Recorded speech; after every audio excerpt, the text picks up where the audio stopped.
Hi, welcome to the next edition of Watching the Meta or Pioneer. So today we're going to be talking about the slight adjustments again since the last few weeks, and we're going to determine how things have progressed for the format as a whole in the last 2 weeks, which really like. This as a good way of showcasing how the meta is shifting.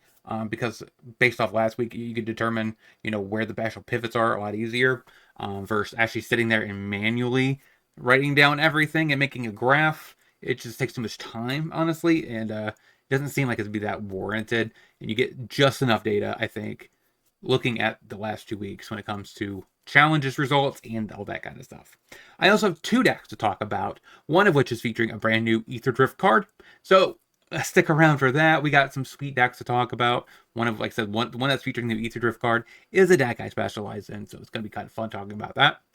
But let's get into the actual meta shifts and go from there.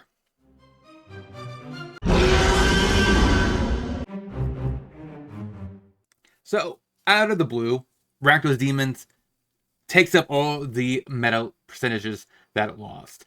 Last week it was around, I think, around like 15%. It just shot back up. So that is a little interesting to notice. And Gruel Prowess, even though it looks like it says it's on a sideways trajectory, it looks like it actually downticked based off of last week's meta percentage, I believe. Prowess from Rakdos is still coming down. I imagine it's slowly going to exit the meta, especially since most of its best decks that it's like optimal against is kind of just out, right? Incarnation, Niv, and potentially Green Devotion. Those are the matchups where it preys on because it's typically a lot faster than the Gruel Prowess variant. Just being able to have the fling and having other things like that allows the deck to actually just kind of do a very closing the game out by turn 3 type approach. And since the meta has shifted to a little bit more tempo decks and also a little bit of mid-range, right? That's what we're kind of seeing here. So if you look at the top of the meta, of course, we still have our mid-range pile with demons. We have our aggro variants right here. But we have tempo deck with Dimir Bounce, Dimir Ninjas. So those are our like top 6 qualifiers. And the only really great deck that aggro beats up on right now is Devotion. So, like, it doesn't seem very logical that both of these decks are going to take up too much of the meta percentages based off that alone. So, it makes sense that Gruel Prowess is the one that makes the charts because it actually is a little bit better into demons, could do a little bit more into bounce, into ninjas and stuff like that because it has a little bit better mid game than Rakdos Prowess. So, that seems like a logical switch. And our company deck is on the dip even more. So it's keep hovering around like 3.2%. I guess that's kind of where it's going to be stagnated at. We have our Tarka Red that's slightly getting a little bit of percentage points. It's probably going to stay around this as well. I don't really see that many of these decks kind of changing for a little bit. Because that's probably because the reason why Rakdos Demons is on the uptick when it comes to meta percentages. Probably because grinders think that most players are going to be trying new cards. So if they think people are going to be playing new cards and not as optimized decks, they're going to try to pounce on that by playing a deck that has like a 50% win rate against anything. So that probably is why this is actually showing up at a higher rate, just because other players are trying new cards, and the people that try to grind for more play points and more value, they're the ones that are typically going to be piloting the deck that they think is just going to be good during that period of time.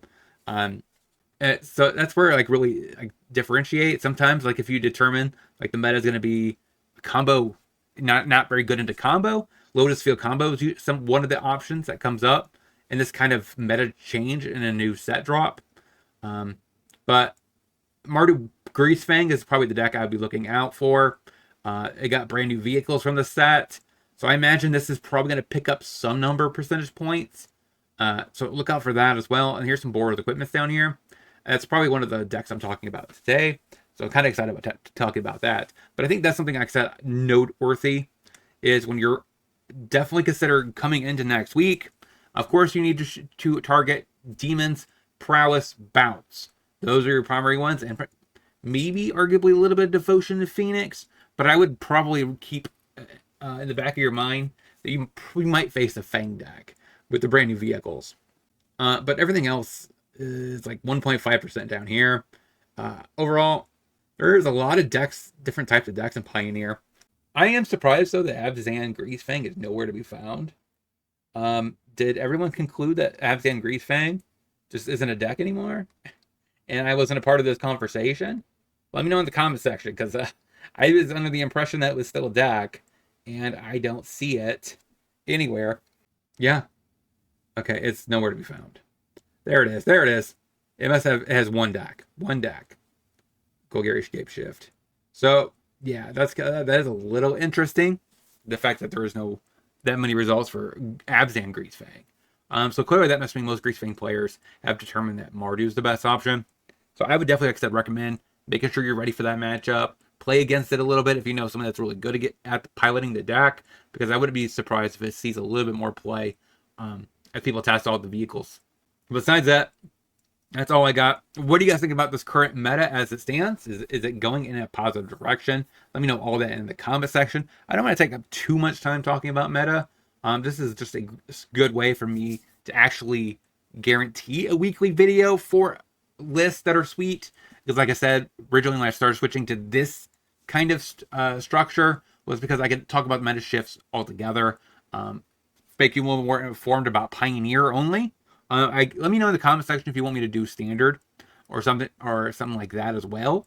But yeah, let's get into the two decks that I have for you guys to talk about. So first is Bard Class, which is a deck that I play regularly on the channel. It's one of my favorite decks for Pioneer. So the new card that as soon as I seen it, I was like, okay, that card's probably going to make the cut for Bard Class is the Redshift. And as soon as I seen it, I was like, okay, it's a 2-mana, 2/3, I believe, with Vigilance.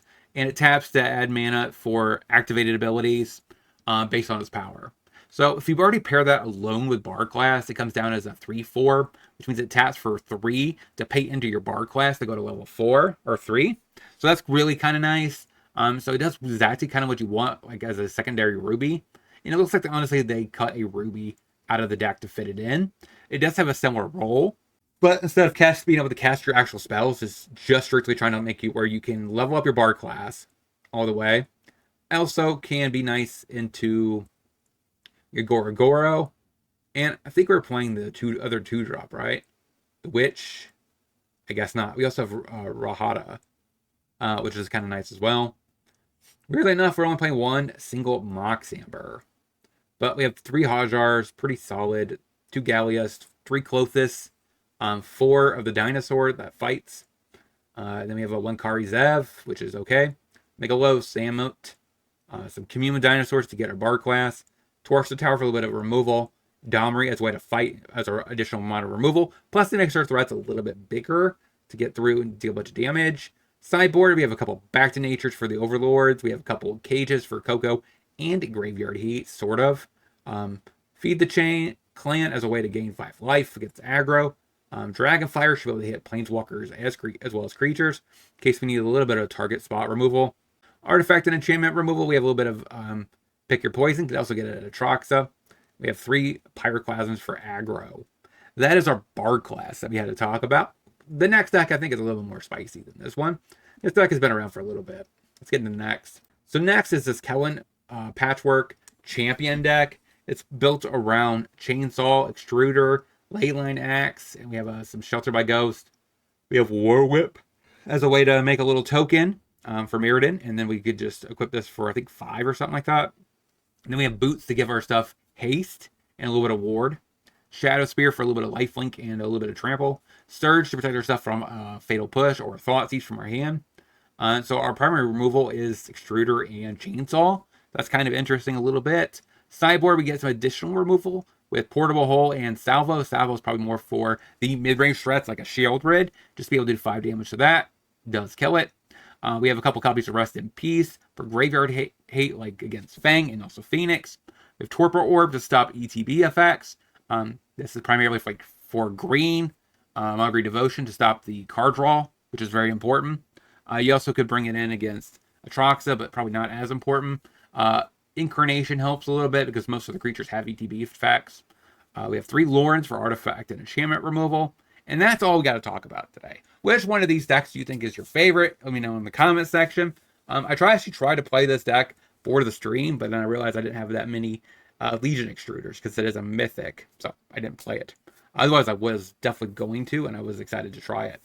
Like I said, I want to know what you guys think about these lists and how the meta has changed. Until next week, where we talk about the next changes in the meta, as well as hopefully some spicy new decks. I'll talk to you guys then. Shout out to all my supporters, and if you want to see any other content from me, check out either one of these two videos and playlist. And I'll talk to you soon.